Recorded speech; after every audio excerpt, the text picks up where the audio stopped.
Hey YouTubers, this is Still Sexy Butch here, and I did something really bad. You know, I cheated on my wife of 18 years. It wasn't a physical affair. I found out there's a name for it. It's called an emotional affair. And even though it doesn't involve actual sex with the other person, it's, well, like the name of this video says, it's a cheating heart. I cheated with my heart, and I cheated with my mind, and I cheated on the internet. I cheated with my oldest friend, the only friend really that I had outside of my wife and our families. And I lost a friend of 19 years over this. And of course my wife is deeply hurt. But yeah, I had what they call an emotional affair, which the only difference between that and an actual physical affair is that there's not actually any physical sex involved. It's intimacy, but it's not sexual intimacy. But it often leads to sexual intimacy, which it almost did in my case. The way we conducted this affair was through emails. And, you know, a lot of sexual innuendo and a lot of, you know, sexual teasing and that sort of stuff. There was never really any direct talk about, you know, I want to get you in bed and do such and such, you know, I wish I could screw you or whatever. None of that kind of talk. Just, but sexual innuendo for sure. Anyways, the email that killed me with Maggie was, she saw this email that I had sent to my friend, who my friend was worried about, you know, our spouses finding out about it. And I thought, well, if this is so innocent, then why are we so worried about it? But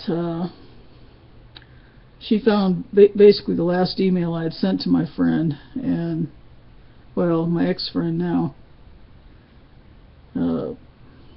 And it was a bad one. It was right, you know, it was,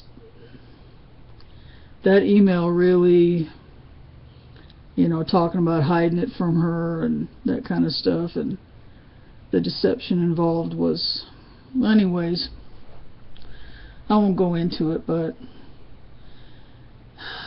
this has been going on for the last week, well, since last week, and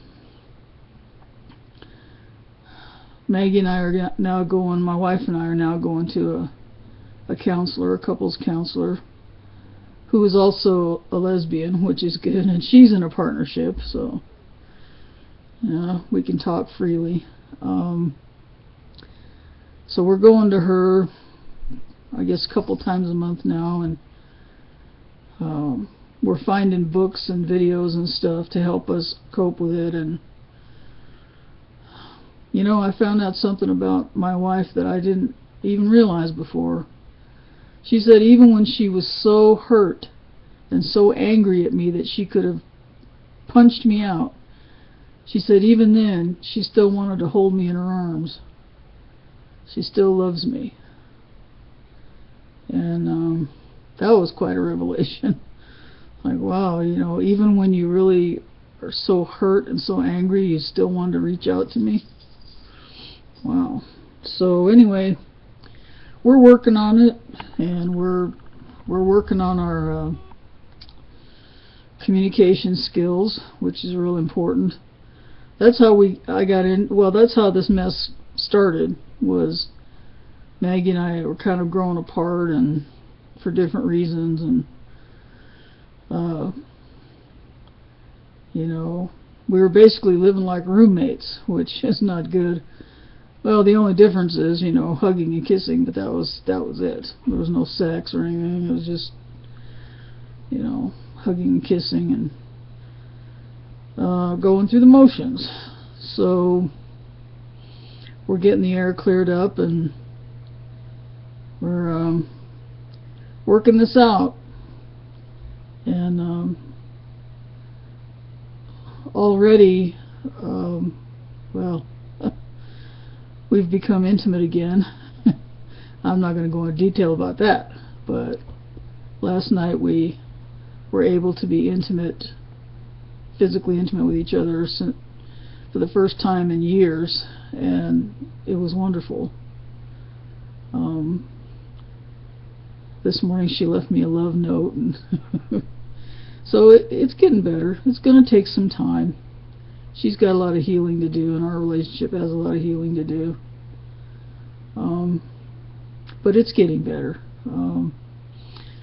So my advice to those of you out there who think that it's okay if you have a friend that is like a special friend, you might want to rethink that. You need to be real careful what you share with them. Make sure that you're sharing the most important stuff with your partner, you know, with your spouse or whatever, and let them know how you feel. Let them know what you're thinking. You know, touch each other, hold each other, love each other. You know, one of the things I've learned through this is how important family is. You know, losing my friend of 19 years was rough, but as I told Maggie, losing her and losing her family would just be devastating to me. I've become such part of her family over 19 or 18 years, you know. They are my family now, and I don't want to lose that. So be careful, you know. My advice is to appreciate what you have and realize, you know, family is the most important thing. You know, without family, you're just floating along and, you know, waiting for bad stuff to happen to you, waiting for temptations to come and wreck your life, you know. I was tempted and I strayed, and I'm sorry for it. Deeply sorry. So just be careful, you know, and communicate with your partner. I mean, just talk and tell each other everything. Tell each other everything, even if you think it's something that they might find silly or whatever. Just tell them, you know. Just talk to them. You shouldn't keep anything. You shouldn't hold anything back. Let it all go. Tell them. I've learned this lesson. And especially tell them how you feel about them, how much you love them, what they mean to you, you know, how sexy they are, everything. Just tell them. So